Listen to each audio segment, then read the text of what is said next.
สมัยอาณาจักรพนมหรือนโกพนมหรือโฟนอนสำนักปราสาทโบราณខ្មែរเกิดจับตั้งปีสมัยโฟนอนมកម្លេះដែលមានប្រាសាទភ្នំដាជាតំណាងស្រាប់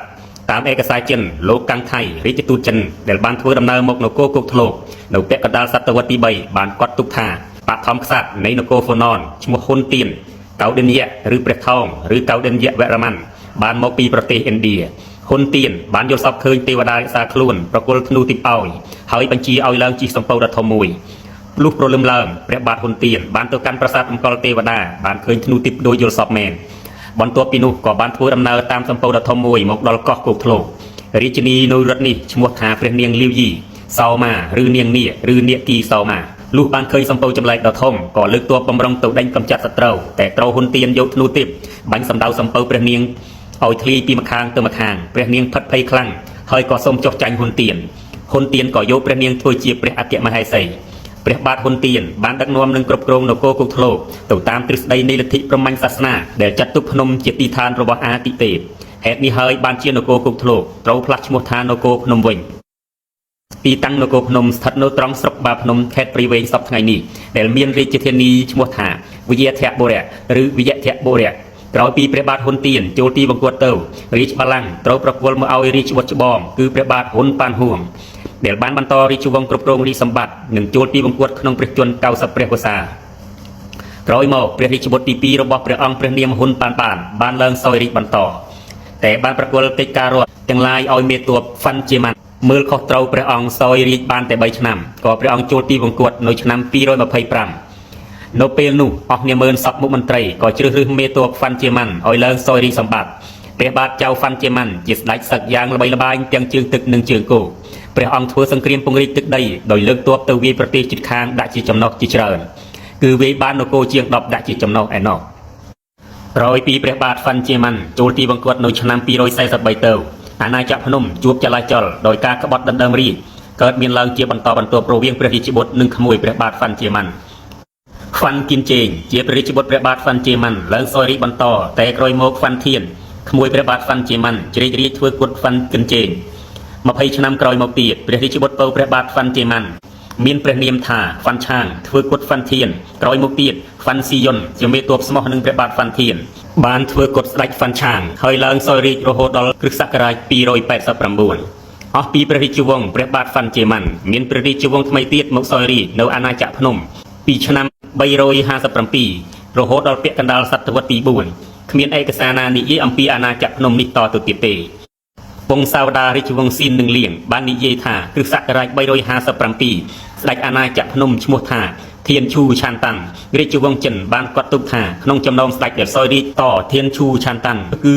គៀវឆេនយូកៅឌិនយៈទី2ជាព្រាហ្មណ៍ដើមកំណើតនៅឥណ្ឌាស្ដេចអង្គនេះបានរៀបចំក្បួនច្បាប់តាមរបៀបឥណ្ឌានៅក្នុងចំណោមស្ដេចសោយរាជតមកទៀតមានស្ដេចឈ្មោះថាឆេលីតូប៉ាម៉ូឬក៏ស្រីឥន្ទ្រវរ្ម័នពងសាវតារាជវង្សស៊ីនបាននិយាយបន្តទៀតថាប្រហែលជា10ឆ្នាំស្ដេចសោយរាជនៅអាណាចក្រភ្នំគឺក្នុងរាជវង្សកៅឌិនយៈព្រះនាមកៅឌិនយៈជ័យវរ្ម័នគេអាចចាត់ទុកថារាជកាលរបស់ព្រះអង្គជាសម័យមួយរុងរឿងបំផុត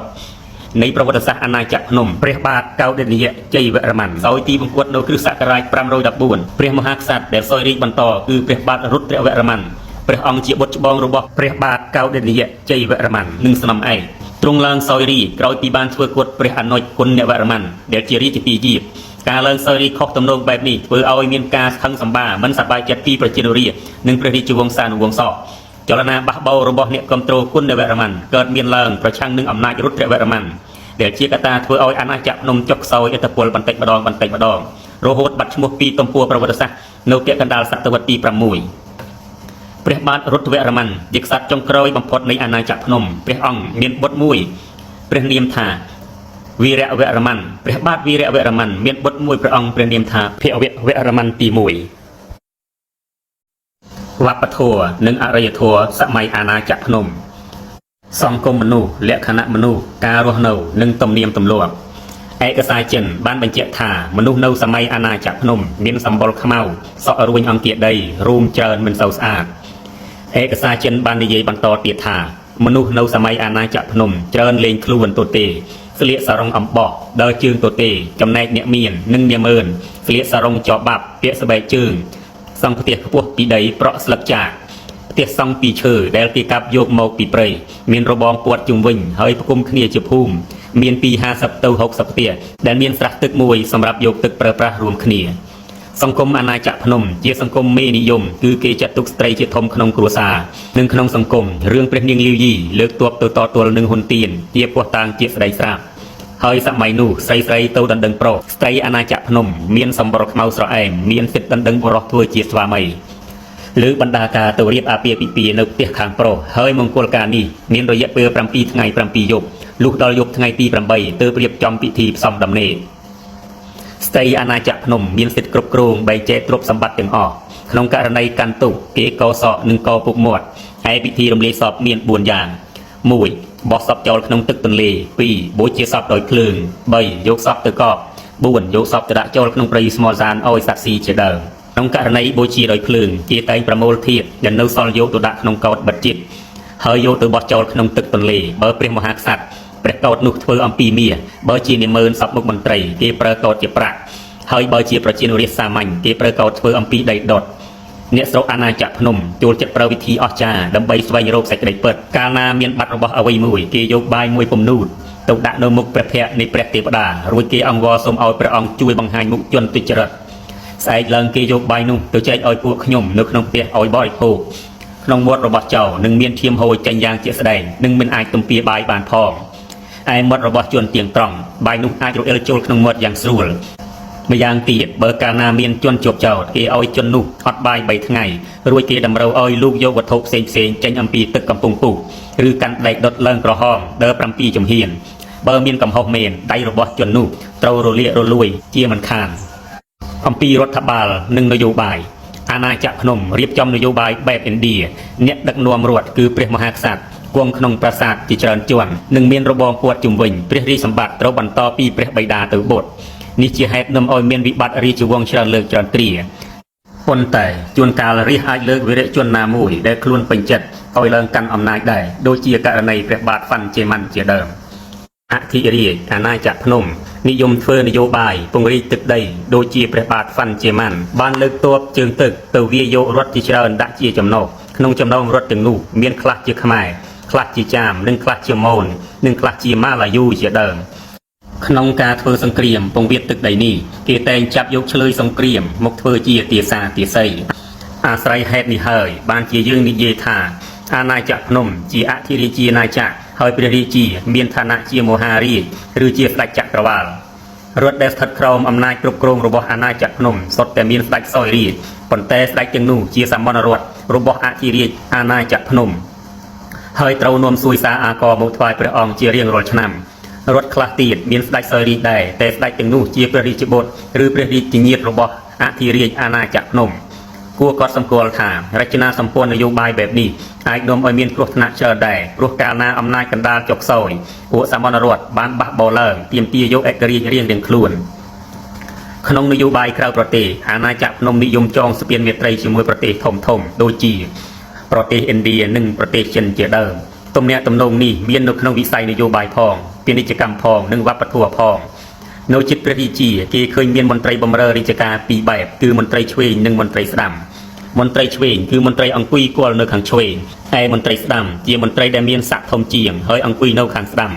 ក្រៅពីនេះមានមន្ត្រីផ្សេងទៀតដែលខ្លះទៀតឈរត្រួតត្រានៅតាមខេត្តព្រះមហាក្សត្រតែងប្រទានព្រះរាជសវនាការជាញឹកញាប់ដល់ប្រជានរាស្ត្រនិងពួកជនបរទេសដែលបានយកដង្វាយផ្សេងមកថ្វាយព្រះអង្គមិនដែលខានក្នុងករណីនេះព្រះអធិរាជទ្រង់គង់ប្រថាប់ដោយទម្លាក់ព្រះបាទឆ្វេងទល់ដីហើយបញ្ឈរព្រះបាទស្ដាំរួចគេក្រាលកម្រាលមួយផ្ទាំងនៅចំព្រះភ័ក្ត្រព្រះអង្គដើម្បីយកភាជន៍មាសនិងភាជន៍ដីដុតគ្រឿងក្រអូបមកតម្កល់ពីលើកម្រាលនោះកាលណាយើងចេញទៅខាងក្រៅឬយើងចូលមកវិញព្រះអង្គតែងតែគង់ប្រថាប់លើដំរីឯពួកស្រីស្នំនិងពួកបរិវារជិះដំរីដែរព្រះមហាក្សត្រទ្រង់សពព្រះតីនឹងការបរបាញ់ណាស់ហើយយាងទៅម្ដងអស់រយៈពេលរាប់ខែនៅសម័យអាណាចក្រភ្នំរាជបង្គន់ជូនរាជការជាមាសប្រាក់ត្បូងទូចឬគ្រឿងក្រអូបផ្សេងគេមិននិយមធ្វើគុកដាក់ជនទុច្ចរិតទេបើកាលណាមានកំហុសស្រាលគេពិន័យជនមានទោសតែបើមានកំហុសធ្ងន់គេយកមនុស្សទោសនោះទៅឲ្យសត្វសាហាវស៊ីតែម្ដងក្នុងរយៈពេល3ថ្ងៃបើសត្វអស់នោះមិនព្រមស៊ីទេគេចាត់ទុកថាគ្មានកំហុសហើយលែងឲ្យរួចខ្លួនវិញអ អាណាចក្រភ្នំមានគេឈ្មោះតកុំតកើងរុងរឿងដោយសារយល់អំពីសារៈសំខាន់នៃសេដ្ឋកិច្ចចម្បងសម័យនោះគឺកសិកម្មនិងពាណិជ្ជកម្មកសិកម្មមានការរីកចម្រើនលូតលាស់ដោយសារមានជោគជ័យក្នុងនយោបាយទឹកអ្នកស្រុកជីកព្រែកខ្វាត់ខ្វែងមានសល់ដានរហូតដល់សប្តាហ៍ថ្ងៃនៅត្រង់កម្ពុជាក្រោមភាគខាងលិចពាណិជ្ជកម្មជាវិស័យមួយរីកចម្រើនលូតលាស់ខ្លាំងណាស់ដែរអាណាចក្រភ្នំមិនត្រឹមតែធ្វើចំនួនជាមួយប្រទេសជិតខាងប៉ុណ្ណោះទេថែមទាំងជាមួយប្រទេសចិនឥណ្ឌារ៉ូម៉ាំងទៀតផងតាមឯកសារចិនបញ្ជាក់ថាអាណាចក្រភ្នំជាកន្លែងកើតមាសកើតប្រាក់ទងដែងសំណប៉ាហាំងគ្រឿងក្រអូបភ្លុកដំរីនិងពេជ្រអ្នកស្រុកเป็นប្រសពក្នុងរបរធ្វើជាងមាសជាងប្រាក់ធ្វើជាងចៀនកងដៃគ្រឿងចានក្បានប្រាក់របរសូនរូបត្បាញសូត្រចបបាប់ស្លកែវនិងលាក់ភាសាផ្លូវការក្នុងសម័យអាណាចក្រភ្នំគឺភាសាសំស្ក្រឹតតែមិនមែនមានន័យថាគេមិនប្រើភាសាខ្មែរនោះទេក្នុងវិស័យជំនឿអ្នកស្រុកអាណាចក្រភ្នំគោរពលទ្ធិព្រលឹងដែលជំនឿជាប្រពៃណីដូនតាបន្ទាប់មកគេគោរពព្រហ្មញ្ញសាសនាមនុស្សនៅសម័យអាណាចក្រភ្នំកាន់សាសនាធំពីររបស់ឥណ្ឌាគឺព្រហ្មញ្ញសាសនានិងព្រះពុទ្ធសាសនាខាងសាសនាព្រាហ្មណ៍មានការគោរពចំពោះព្រះឥសូរព្រះវិស្ណុព្រះហរិហរៈព្រះវិស្ណុនិងព្រះឥសូររួមគ្នានិងព្រះព្រហ្មក្នុងវិស័យស្ថាបត្យកម្មវិញប្រាសាទបុរាណទាំងឡាយសុទ្ធសឹងតែកសាងអំពីឥដ្ឋដូច្នេះហើយបានជាពុំមានប្រាសាទណាមួយក្នុងចំណោមប្រាសាទទាំងនោះអាចស្ថិតស្ថេររហូតមកដល់សព្វថ្ងៃនេះរួមសេចក្តីមកយើងឃើញថាខ្មែរនៅសម័យអាណាចក្រភ្នំបានកសាងអរិយធម៌មួយដ៏ត្រចះត្រចង់មានលក្ខណៈកំពុងខ្ពស់ជាងអរិយធម៌ជនជាតិជិតខាងក្នុងសម័យរួមគ្នាទោះបីអរិយធម៌នេះពុំទាន់មានលក្ខណៈជាតិពិតប្រាកដនៅឡើយតែវាជាកេរមរតកមួយយ៉ាងសំខាន់សម្រាប់កូនចៅចំនួនក្រោយៗ